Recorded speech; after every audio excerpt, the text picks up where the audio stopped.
Depuis le début de l'invasion russe en Ukraine en 2022, le pays est devenu un réel champ de bataille technologique, notamment avec les robots qui sont utilisés en masse. Il est donc clair que la guerre des drones et des systèmes autonomes a transformé la dynamique des conflits, plaçant la technologie de pointe au cœur des stratégies militaires. Ainsi, l'Ukraine, avec le soutien de ses alliés occidentaux, mais aussi la Russie, en sont de réels exemples. Mais pourquoi les robots sont-ils autant utilisés ? Et quels types sont présents dans le conflit russo-ukrainien ? C'est ce qu'on te propose de découvrir dans cette vidéo. C'est parti ! La compétition entre les forces russes et ukrainiennes pour la supériorité sur le terrain devient de plus en plus intense avec l'utilisation croissante de robots terrestres et de drones. Armées jusqu'aux dents, ces machines ont été développées pour mener des opérations militaires complexes et dangereuses sans mettre en danger la vie des soldats. Ainsi, les deux camps rivalisent pour développer les robots les plus performants afin de gagner l'avantage tactique sur le terrain. Parmi les robots, on retrouve notamment des drones.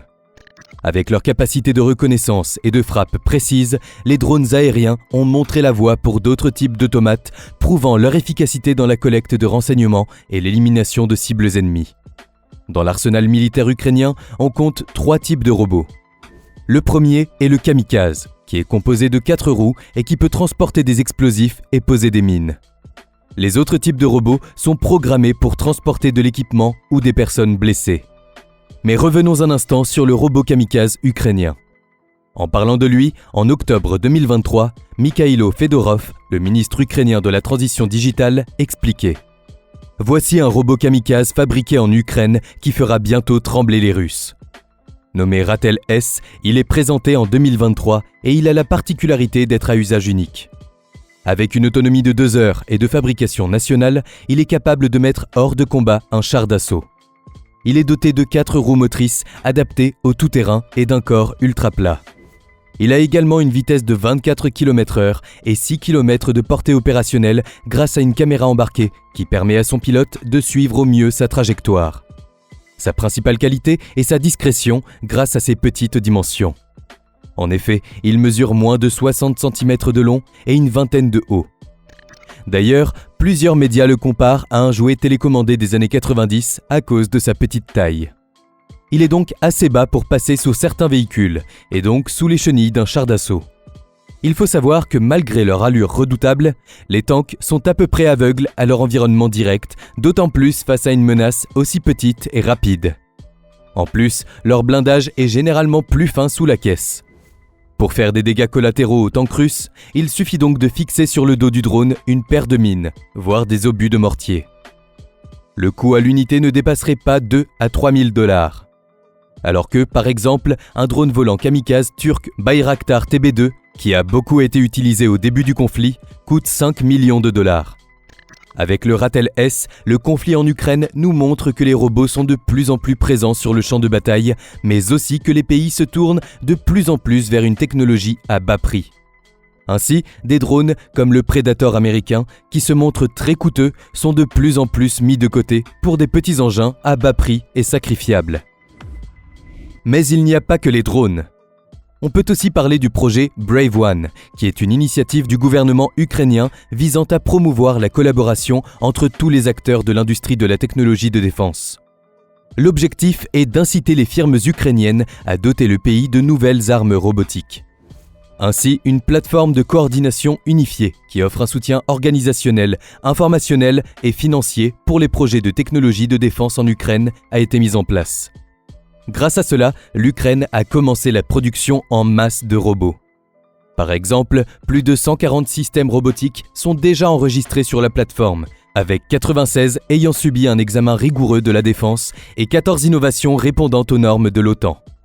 De plus de 50 systèmes ont été rigoureusement testés dans des conditions opérationnelles. Ces essais ont englobé diverses fonctionnalités, y compris des plateformes kamikazes, des tourelles, des équipements pour détruire les positions russes, des capacités de pose et de déminage de mines, d'évacuation des blessés et de livraison de munitions à des positions stratégiques. Certains de ces robots, comme la tourelle Shabla, sont déjà opérationnels sur les lignes de front. Le projet Brave One est donc un parfait exemple de la manière dont l'Ukraine utilise l'innovation pour améliorer ses capacités de défense et minimiser les risques humains sur le champ de bataille. Mais qu'en est-il du côté russe ? Eh bien, avec la Russie, on peut par exemple parler du mini-char robotisé nommé Courrier. Cet engin blindé n'a pas de pilote à bord.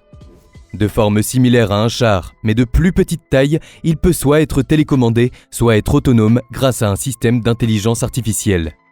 Ses dimensions font qu'il a une longueur de 140 cm pour une largeur de 120 cm. On peut aussi noter qu'il pèse environ 250 kg. Il est équipé d'un lance-grenade automatique AGS-17 ou AGS-30 et peut contenir jusqu'à 150 grenades. Il peut également déposer 8 mines anti-chars TM62 et TM83. Enfin, l'engin est équipé d'une mitrailleuse 12,7 et d'une autre au calibre 7,62. Il est doté de moteurs électriques de 6 kW qui lui permettent d'atteindre une vitesse de 35 km/h avec ses chenilles. Son autonomie varie de 12 à 72 heures et il peut être contrôlé à distance dans un rayon de 3 à 10 km. En avril 2024, on découvre aussi le char Tortue. Recouvert de tôles ondulées, il se montre particulièrement efficace. Il a été repéré pour la première fois lors d'une attaque russe contre la ville de Krasno-Horivka dans la province de Donetsk à l'est de l'Ukraine. Selon le site web The Warzone, il est équipé d'un brouilleur contre les drones avec 8 antennes sur son toit. Celles-ci peuvent surveiller les environs à 360 degrés et donneraient au char une protection supplémentaire.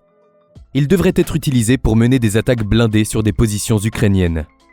On apprend aussi, en juillet 2024, que le pays utilise des overboards comme robots kamikazes sur le front. Ils sont un parfait exemple de la manière dont les deux côtés rivalisent d'ingéniosité pour réduire les coûts du matériel de combat. Ainsi, selon le média New Scientist, plusieurs groupes bénévoles russes, dont certains sont affiliés à l'armée, ont lancé des appels aux dons d'overboards.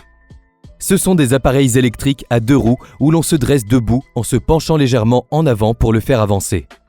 Il faut savoir que ces appareils ont de nombreux avantages. En effet, les overboards peuvent généralement transporter jusqu'à 100 kg et rouler à 12 km/h avec une autonomie de 3 heures. L'objectif ici pour l'armée russe est de les bidouiller pour faire d'eux de véritables robots tout-terrain. Sur le champ de bataille, ils pourraient ainsi déployer des bombes fumigènes, déployer des mines anti-chars et des fournitures, voire être utilisés comme des robots kamikazes. On ne peut pas non plus mettre de côté son coût particulièrement faible. Un overboard neuf peut facilement se trouver aux alentours de 150 €. Une somme ridicule comparée au prix des véhicules terrestres sans pilote à chenilles. Ces derniers, utilisés notamment par l'Ukraine, peuvent atteindre le prix de 1 million d'euros chacun. Ainsi, ces armes à bas prix pourraient suggérer que nous sommes à la veille d'un grand changement de stratégie concernant les guerres. Alors que les budgets militaires mondiaux ont bondi de près de 7% en 2023, les drones sont devenus indispensables, ainsi que les robots, comme nous le montre le conflit ukrainien. L'issue de ce conflit pourrait donc bien déterminer l'avenir de la guerre automatisée, avec des implications profondes pour la sécurité mondiale. Pourtant, comme tu l'as vu, de plus en plus, les deux parties se tournent vers des armes low cost. Est-ce donc l'avenir des armes de guerre ? Va-t-on, de plus en plus, mettre de côté les armes chères, mais précises et de haute technologie, pour d'autres à bas prix et facilement sacrifiables ? Affaire à suivre.